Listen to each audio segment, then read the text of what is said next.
오늘 설교할 말씀은 구약성경 잠언 2장 1절부터 12절까지입니다. 구약 912페이지.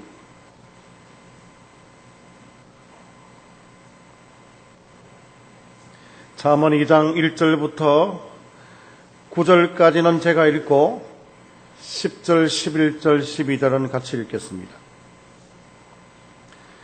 내 아들아, 내가 만일 나의 말을 받으며 나의 계명을 내게 간직하며 내 귀를 지혜에 기울이며 내 마음을 명철에 두며 지식을 불러 구하며 명철을 얻으려고 소리를 높이며 은을 구하는 것 같이 그것을 구하며 감추어진 보배를 찾는 것 같이 그것을 찾으면 여호와 경외하기를 깨달으며 하나님을 알게 되리니 대저 여호와는 지혜를 주시며 지식과 명철을 그 입에서 내심이며 그는 정직한 자를 위하여 완전한 지혜를 예비하시며 행실이 온전한 자에게 방패가 되시나니 대저 그는 정의의 길을 보호하시며 그의 성도들의 길을 보전하려 하심이니라.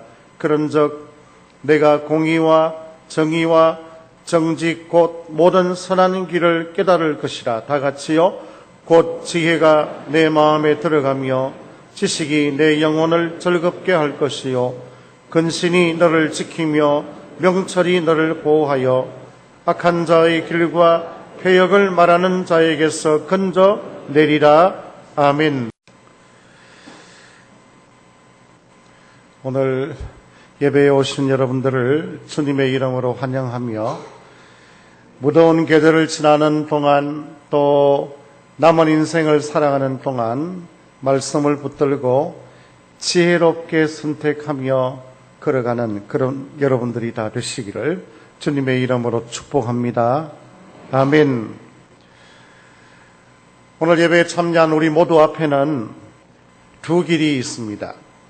하나는 잠언에서 이야기하는 지혜의 길이고 또 하나는 미련한 길입니다. 고대 히랍의 철학자였던 디오게네스는 대낮에 등불을 들고 거리를 다니면서 사람들이 물을 때마다 뭘 찾으십니까? 물으면 지혜를 찾습니다. 이 나라를, 이 백성을 살리는 길은 지혜가 가장 중요하다, 그렇게 생각했기 때문입니다. 유명한 성경 주석가인 매튜 헨리는 지혜롭게 사는 길은 세 가지를 꼭 명심해야 되는데, 하나는 하나님이 주시는 기회를 놓치지 말고 최선을 다하여 그걸 붙들어야 되고, 두 번째는 하나님이 부르시는 그날까지 이 땅 위에 살아있는 동안에는 늘 배우는 자세를 가지고, 세 번째는 모든 일에 인내와 끈기를 가지는 것이 지혜롭게 사는 길이다 그랬습니다. 영국의 시인 철학자 칼라일은 사람에게 제일 무서운 것은 행운과 행복이 없는 것이 아니고 지혜가 없는 것이 가장 무섭다 그랬습니다. 오늘 예배에 참여한 우리 모든 성도들, 또 설교를 듣고 있는 모든 분들에게는 매사에 하나님이 주시는 지혜가 필요합니다. 잠언은 이 지혜의 길을 우리에게 잘 가르쳐 줍니다. 말씀을 따라서 하나님 중심, 성경 중심, 또 교회 중심의 지혜로운 길을 걸어가다 보면 아무리 무더운 날씨 가운데에도, 아무리 힘들고 어려운 때에도 우리의 심령이 회복되고 또 변화되는 놀라운 그런 역사들을 살면서 경험하게 될 것입니다. 그런 은혜와 복을 오늘 예배에 참여한 여러분들이 다 받아 누리게 되시기를 주님의 이름으로 축복합니다. 아멘. 지혜의 길은 어떤 길입니까? 이 길은 하나님이 예비해 놓으신 길입니다. 우리 인생을 가리켜서 일생이라 그렇게 말하기도 합니다. 한 번만 살 수 있는 길이죠. 이 일생을 살면서 선택의 순간들이 많이 있습니다. 우리 성도들께서도 선택의 순간들을 많이 경험하셨을 텐데 대부분 어떻게 선택하셨습니까? 식당에 갔습니다. 메뉴를 보고 아무거나 달라 해도 되긴 되지만 제가 전에 목회했던 대구의 어떤 식당 이름은 아무데나인데 그 아무데나 식당의 메뉴 가운데는 아무거나도 있습니다. 그러나 우리가 아무거나 달라 해가지고는 뭘 선택합니다. 뭐 배우자를 선택하든 직장을 선택하든 대학 진학하는 선택을 하든 대부분의 사람들의 말을 귀담아 듣고 많은 사람들이 선택하는 걸 선택합니다. 왜냐하면 쉬워 보이고 안전해 보이니까. 그러나 잠언 하나님의 말씀에는 하나님이 우리에게 예비해 주신 세 가지의 길이 있는데 우리가 어떤 선택을 하든 이 길에서 선택할 수 있도록 하라, 그렇게 가르쳐 주십니다. 하나님이 예비해 놓으신 지혜로운 길은 첫 번째는 공평의 길입니다. 어떤 일을 하든 좌로나 우로나 치우치지 말라. 우리나라는 너무 좌나 우 어느 한쪽으로 치우치기를 강요하는데 예수 믿는 성도들은 좌든 우든 어느 쪽으로 치우치지 않아야 합니다. 세 사람이 함께 일을 합니다. 한 사람이 두 사람을 두고 어느 한쪽으로 치우치면 한 사람은 왕따를 당하게 됩니다. 그러면 그 공동체가 일을 하는데 굉장히 어려워집니다. 인간관계에 있어서 어느 한편으로 치우치지 않는 게 쉬운 일은 아니지만 예수 믿는 성도들은 저는 개인적으로 부모님에게 그렇게 배웠어요. 너무 가깝게도 말고 너무 멀게도 말고 사랑하는 마음을 갖고 적당한 거리를 유지하는 게 좋겠다. 그런 식으로 배웠습니다. 하나님을 생각하면서 사람을 대하든 일을 대하든 균형을 이루고 조화를 이룰 수 있도록 한쪽으로 치우치지 않는 공평의 길을 가는 것이 하나님이 예비해 놓으신 지혜로운 길이다. 잠언에 보면 하나님이 예비해 놓으신 두 번째 지혜로운 길은 성도의 길인데 오늘 읽었던 말씀에도 나옵니다. 구별된 길을 이야기합니다. 우리는 다 예수 안 믿는 사람과 똑같이 인간적인 성정을 갖고 있는 나약한 부분이 있는 사람들이지만 그래도 예수 믿는 성도들은 예수 안 믿는 사람과 똑같은 가치와 기준으로 살아가면 안 됩니다. 눈앞에 보이는 것만 따라서 추구하고 영원한 나라를 잊어버린 채 살아가면 안 됩니다. 우리는 땅 위에 발을 붙이고 살지만은 눈앞에 있는 것이 전부가 아니라 보이지 않는 것이 있다. 하나님의 능력과 손길이 있다는 걸 생각하면서 살아가는 구별된 삶을 살아야 될 사람입니다. 힘들더라도 부대에서, 회사에서, 또 이웃들과의 관계에서 내가 하나님을 믿는 사람이기 때문에 그렇게 함부로 살 수는 없다. 구별된 삶을 사는 것이 잠언이 이야기하는 지혜로운 길입니다. 잠언이 이야기하는 하나님이 예비해 놓으신 지혜로운 세 번째의 길은 선한 길입니다. 그렇게 말할 수도 있죠.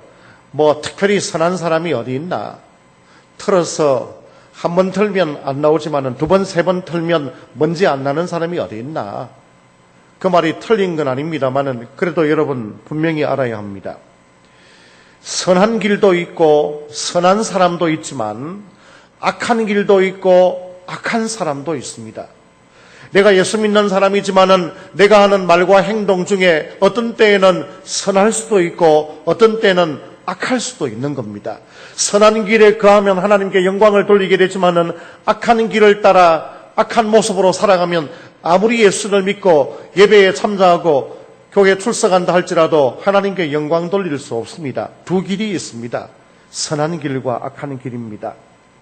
선한 길을 걸어가려면 때로는 힘들고 수고가 필요하고 때로는 양보와 희생이 필요합니다만은 하나님이 원하는 지혜로운 길이 바로 이 길입니다.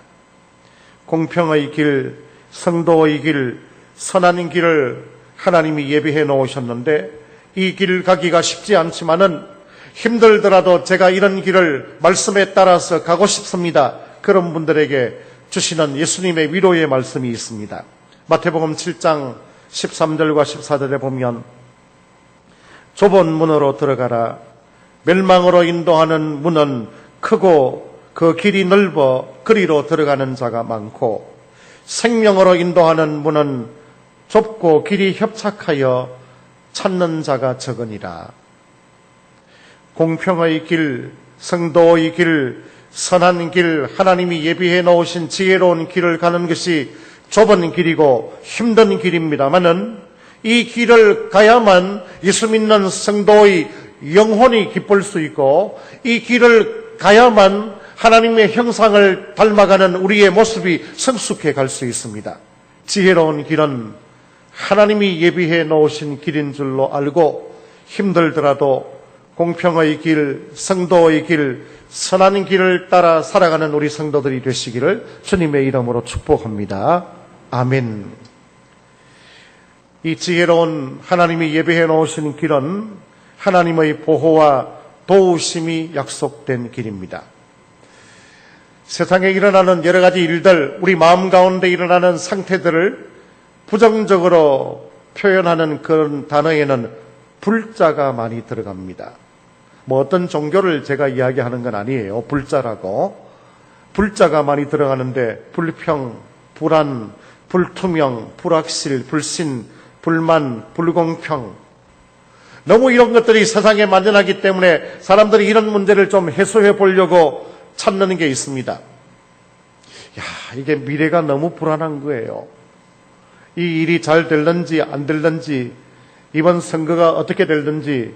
그래서 돈 보따리 싸들고 어디를 찾아갑니까? 여기 계시는 분들은 한 번도 안 가보셨네. 점집을 찾아간다. 입시철이 다가오는데 서울에 있는 어떤 교회 목사님이 자녀들 두고 예배 드리고 난 다음에 점치러 간다는 이야기를 듣고 목사님이 오후에 잡으러 갔답니다. 가서 보니까 뒤통수만 다 보여가지고 누가 자기 교회 성도인가 모르겠는데 정보에 의하면 집사님들이 많이 갔다는 이야기를 듣고 뒤에서 불렀답니다. 집사님 부르니까 다 돌아보더랍니다. 참 슬픈 이야기인데 이거.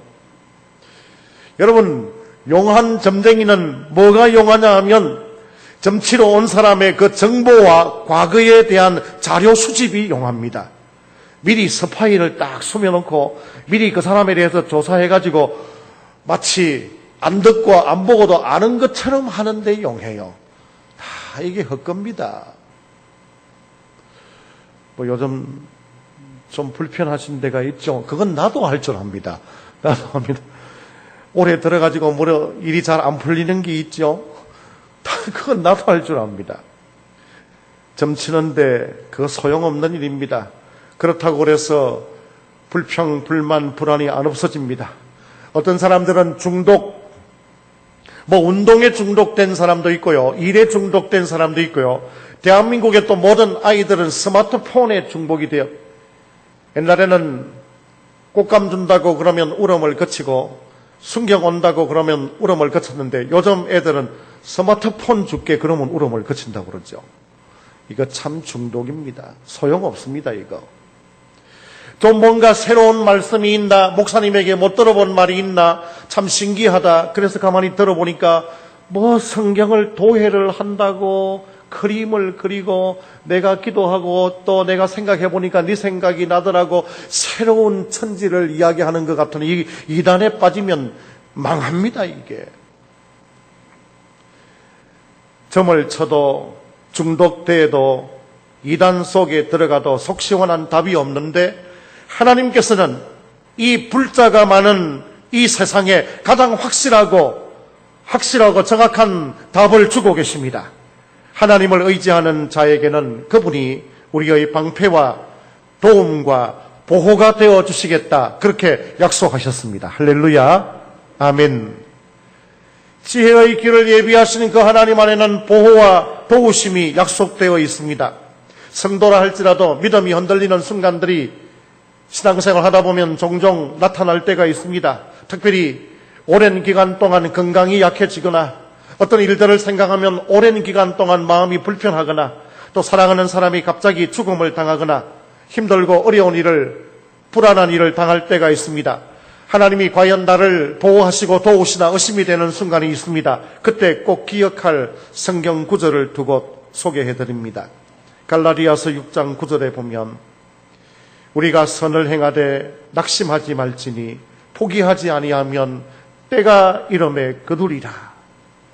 우리가 포기하지 아니하면 하나님이 지금 나를 보호하지 않고 도우시지 않는 것처럼 보이는 그 순간에도 내게는 길어 보이지만은 하나님은 거기서만 내게 주시려고 하는 교훈과 뜻이 있단 말이에요. 포기하지 않고 하나님을 붙들고 말씀 속에서 지혜의 길을 찾으면 때가 이르면 열매를 거두게 해주신다. 그 말씀입니다. 욥기서 23장 10절 말씀도 꼭 기억할 필요가 있습니다. 내가 가는 길을 그가 아시나니 그가 나를 단련하신 후에는 내가 순금같이 되어 나오리라. 내가 지금 당하는 이 힘들고 어려운 이 때를 신앙으로 믿음으로 하나님의 말씀을 붙들고 지나가고 나면 내 신앙이 순금처럼 많은 사람을 밝게 비추고 내 영혼을 밝게 비추는 그런 사람으로 바꾸어질 거다. 그런 뜻입니다. 사랑하는 성도 여러분, 지혜의 길을 걸음으로 모든 경우에 하나님의 보호와 도우심을 경험하는 그런 성도들이 되시기를 주님의 이름으로 축복합니다. 아멘. 하나님이 예비하신 그분의 도움과 보호가 약속된 지혜의 길을 걸으려고 그러면 어떻게 걸어야 하겠습니까? 잠언은 지혜는 곧 하나님의 말씀이다. 그렇게 이야기하십니다. 지혜로운 길을 걸어가려고 그러면 먼저 말씀을 마음으로 잘 받아들여야 합니다. 여러분, 하나님의 말씀은 멀리 있는 게 아닙니다. 종교개혁 이전처럼 하나님의 말씀은 어떤 특별한 사람만 읽고 이해하고 설교하고 그러는 게 아닙니다. 하나님의 말씀은 이상한 곳에 있지 않습니다. 묘한 곳에 있지 않습니다. 하나님의 말씀은 가까이에 있는데 우리가 마음문을 열기만 하면 예배드리면서 설교를 듣는 순간에도 하나님의 말씀을 만날 수 있고, 내가 혼자서 조용히 성경을 일독하기 위하여 말씀을 읽는 순간에도 내 마음문을 열기만 하면 말씀은 가까이 있습니다. 말씀을 잘 받아들여야 합니다. 20세기에 들어와서 신학자들이 모여서 엉뚱한 의논들을 했죠. 어떤 의논들을 했냐고 그러면, 과학이 이렇게 발달했는데 그 구약에 나오는 기적과 같은 그런 이야기들, 예수님의 그 사역들 가운데에서 믿기 어려운 초현실적인 그런 일들은 참 이게 성경에 기록되어 있어서 이해하기가, 현대인들, 지식인들이 이해하기는 쉽지 않다. 그래서 너무 우리가 말씀만 주장하지 말고 철학이 최고고 과학이 최고고 성경은 그 밑에 있다고 그러자. 그렇게 의논을, 쓸데없는 의논을 했다고 그럽니다. 여러분, 이런 세대를 향하여, 말씀을 잘 받아들이지 않는 세대를 향하여 이사야가 미리 예언했습니다. 이사야 6장 9절에 보면 여호와께서 이르시되 가서 이 백성에게 이르기를 너희가 듣기는 들어도 깨닫지 못할 것이요 보기는 보아도 알지 못하리라. 참 지혜는 하나님의 말씀 속에 있습니다. 옛날에 우리가 불렀던 아주 아름다운 가사의 복음성가에 보면 이 말씀에 대한 사모하는 마음이 잘 나타나 있습니다. 날마다 숨쉬는 순간마다, 그런 곡 아시죠? 3절에 보면 인생의 어려운 순간마다 주의 약속 생각해 보내 내 마음속에 믿음 잃지 않고 말씀 속에 위로를 얻네. 우리 1절과 3절을 같이 한번 불러보겠습니다.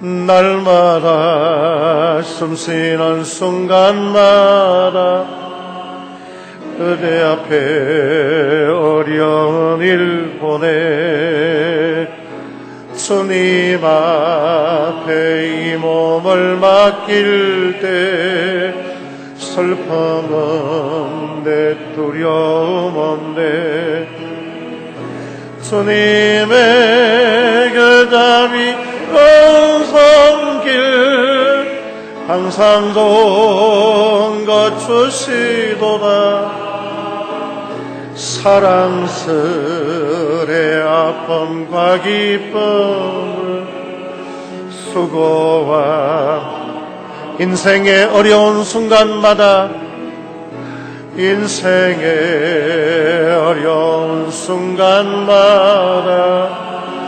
주의 약속 생각해보네. 내 마음속에 믿음일지야 말씀 속에 위로 주님의 도우심 바라보며 주님의 도우심 바라보며 모두 마려 이기도다. 흘러가는 순간순간마다 주님 약속 새겨봅니다.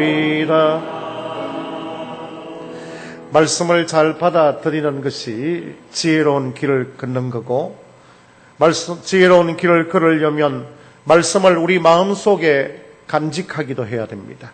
이스라엘 백성들은 모세의 율법을 머리에, 때로는 목에, 팔에 조그마한 사각형의 상자를 만들어서 그 속에 말씀을 기록해가지고 넣었습니다. 그러면 내가 어디를 가든지 하나님의 말씀과 동행한다 그랬는데, 예수님이 보시기에는 상자는, 말씀 상자는 메고 다니는데 말씀대로 실천 안 하는 모습을 보고, 마음의 말씀을 잘 간직 안 하는 모습을 보고 경고하기도 했죠.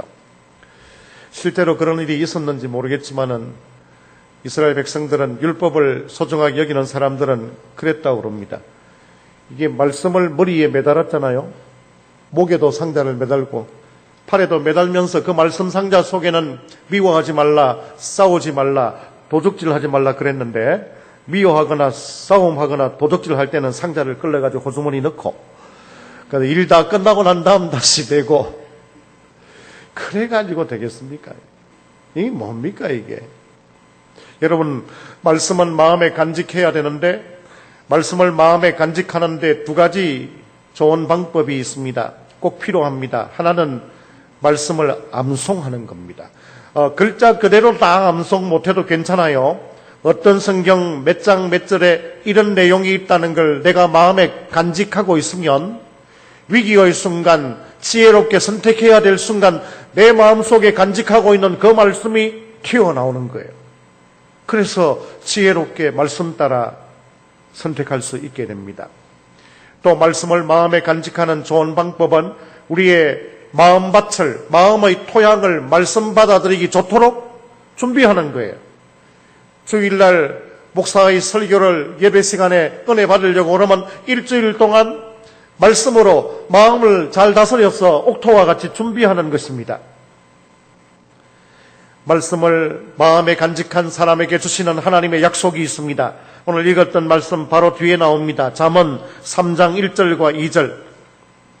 우리 다 같이 잠언 3장 1절과 2절을 읽겠습니다. 내 아들아, 나의 법을 잊어버리지 말고 내 마음으로 나의 명령을 지키라.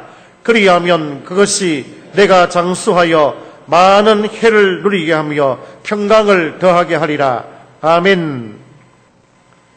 말씀을 마음속에 간직하는 게 지혜로운 길을 걸어가는 겁니다. 말씀을 잘 받아들이고 마음에 간직하고 뿐만 아니라 기도하면서 그 말씀을 실천하기 위하여 노력하는 것이 지혜로운 길을 걷는 것입니다. 하나님의 백성들은 기도하는 것과 그 말씀을 기도한 대로 실천하는 것을 둘로 보지 않고 하나로 보았습니다. 내가 기도하면서 깨닫고 결심한 건 실천하는 거예요. 그럴 때 비로소 완성이 되는 겁니다. 말씀을 듣고 마음에 간직했다고 그러면 한 주간 동안의 가정과 직장과 부대와 이웃들과의 관계에서 실천하며 사는 것입니다. 그래야 우리 성도들은 날마다 새로워질 수 있습니다. 혹시 육신은 좀 점점 약해져 갈지 몰라도 우리의 영혼은 말씀을 잘 듣고 마음에 간직하고 실천하면 날이 갈수록 더욱더 새로워질 수 있는 것입니다.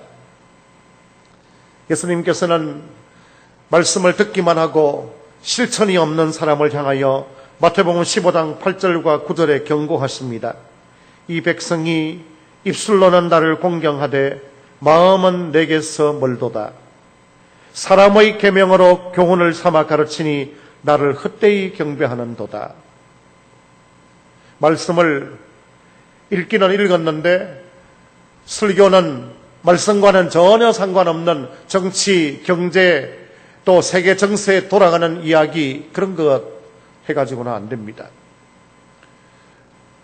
제가 미워하지만은 기도하고 있는 어떤 사람이 있는데 아주 유명한 선교 단체를 운영하는 분이에요. 제가 20년 전에, 25년 전에 서울에서 만났을 때나 25년 후에 창원에 와서 만났을 때 안 변했더라고요. 이야, 정말 이분 놀라운 분이에요. 누군지 알고 싶은 분은 나중에 저한테 물어보십시오. 좀 사람이 말이 어눌해요. 저는 말이 유창하잖아, 그죠?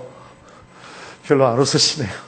말이 좀 어눌한데 가만히 듣다 보면 사람을 쏙 이게 끌어당기는데 혼을 쏙 빼놔요. 왜냐하면 대한민국의 현재 지금 군사적인, 경제적인 이 어려운 문제들, 이게 하나님이 생각하는 것과 다르다는 이야기를 하고 세계 정세에 돌아가는 듣도 보도 못한 그런 나라의 이야기들을 해서 마음을 불안하게, 야, 이거 그러면 어떻게 해야 되나? 답을 주지는 않는데 가만히 듣다 보면 그러면 나를 따라오너라. 그렇게 생각하도록 만드는 거예요. 이게 나쁜 일입니다. 이런 거. 안 좋은 거예요. 적어도 말씀을 전하면서 예배를 드리면서 설교하면서 이 말씀을 듣고 난 다음 내가 말씀대로 살아야 되겠구나. 내가 좀 더 하나님 잘 믿고 지혜로운 길을 걸어가야 되겠구나. 그렇게 느끼도록 해야 하는 건데 성도는 실천이 있어야 합니다. 기도한 후에는 기도한 대로 살기 위하여 마치 인생의 보물을 찾는 것처럼 기도한 대로 살려고 노력하고 수고해야 됩니다. 갈라디아서 6장 7절에 보면 스스로 속이지 말라. 하나님은 업신여김을 받지 아니하시나니 사람이 무엇으로 심든지 그대로 거두리라. 심은 대로 거두려고 그러면 실천이 있어야 합니다. 말씀을 받아들이고 마음에 새겼으면 그 말씀대로 실천하는 것이 지혜로운 길인 줄로 알고 힘들고 어렵더라도 말씀 실천의 삶을 살아가는 그런 우리 성도들이 되시기를 주님의 이름으로 축복합니다. 아멘. 말씀을 맺겠습니다. 인생은 출생으로 시작해서 죽음으로 끝나는데 그 사이에는 많은 이것들이 있습니다. 제가 오늘 서론을 시작하면서 이야기했는데 인생은 출생에서 시작해서 죽음으로 끝나는데 그 사이에는 많은 이것들을 우리가 지혜롭게 해야 되는데 그 사이에 많은 이것들이 있습니다. 많은 뭐가 있다고요? 선택이 있습니다. 영어로 이야기하면 인생은 birth로 출생해서 death로 끝나는데 그 사이에는 많은 초이스가 있다. 이렇게 이야기하시는 걸 들었습니다. 이런 많은 선택의 순간에 지혜롭게 선택해야 하나님께는 영광이 되고 나 개인이나 주변 사람에게는 큰 기쁨을 줄 수 있게 됩니다. 나인홀드 리버라고 하는 목사님은 선택에 있어서 우리에게 세 가지 중요한 교훈을 가르쳐 줬습니다. 첫째는 선택할 때 마음이 평안할 수 있도록 해라. 무슨 말이냐 하면 여러분 뭔가를 선택해야 하는데 내 마음대로 안 되는 것들이 있잖아요.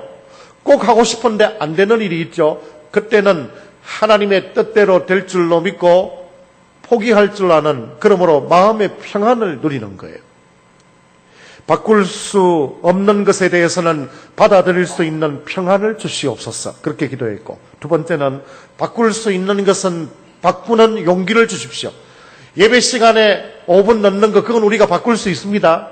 기도할 때 조는 거나 말씀 들을 때 조는 거, 그건 바꿀 수 있습니다. 우리가 신앙생활할 때 자기 맡겨주신 일 최선을 다하 못하는 거, 그런 건 바꿀 수 있습니다. 그 바꿀 수 있는 걸 바꾸는 용기를 주시고, 세 번째가 정말 중요한데요. 뭐는 내가 못 바꾸니까 하나님이 바꾸어 주시도록 생각하고 평안을 누리고, 뭐는 내가 바꿀 수 있는가를 구분할 수 있는 지혜를 주십시오.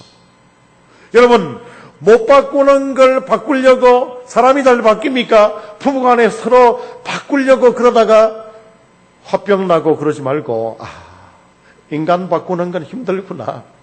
하나님, 저 인간 내가 그 모습 그대로 내가 받아들일 수 있고 볼 때마다 화가 치미는 게 아니고 평안을 주십시오. 그렇게 기도하고 나 스스로에 대하여 바꿀 수 있는 건 많이 바꾸실 수 있는, 그걸 구분하는 지혜를 주옵소서. 여러분, 참된 지혜는 주님 안에 있습니다. 예수 그리스도 안에서 그분이 기뻐하시는 생각을 하고 그분과 함께 매일매일 최선을 다하고 그러면 어떤 고난도 어려움도 주님이 원하신다고 하면 선택하여 걸어갈 수 있는 용기가 생기고 지혜가 생깁니다. 사랑하는 성도 여러분, 주 예수 그리스도 안에 있는 지혜의 길을 걸어가므로 말씀 가운데에서 참된 위로와 평안을 누려서 이 무더운 계절을 지나는 동안 남은 인생에 혹시 고통과 고난의 때가 오더라도 하나님께 영광 돌리는 삶을 살아가는 지혜로운 성도들 다 되시기를 주님의 이름으로 축복합니다. 축복합니다.